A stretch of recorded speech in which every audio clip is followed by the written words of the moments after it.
Are you tired of missing out on waffles just because you're on a keto diet? Well, I've got you covered.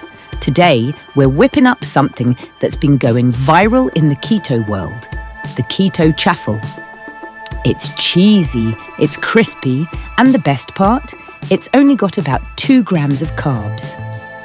Let's dive in. All right, here's what you'll need.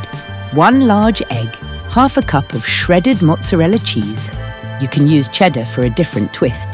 And for a little extra texture, 1 tablespoon of almond flour. Totally optional, but highly recommended. If you like your chaffles extra fluffy, throw in half a teaspoon of baking powder. Now, step 1. Crack that egg into a bowl and whisk it up until it's nice and smooth.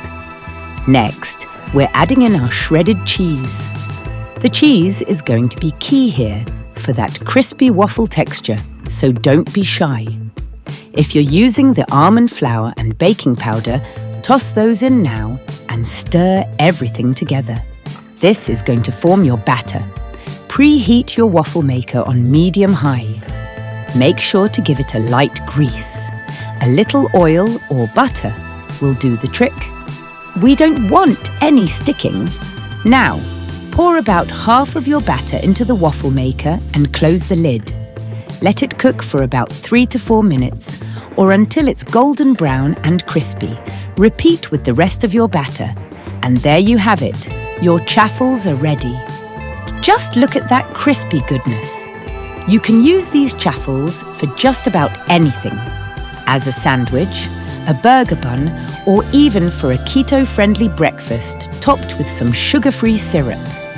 Trust me, once you try this, you'll never miss regular waffles again. If you found this recipe helpful, don't forget to like, subscribe, and hit that bell for more keto-friendly recipes. Thanks for watching, and I'll catch you in the next one.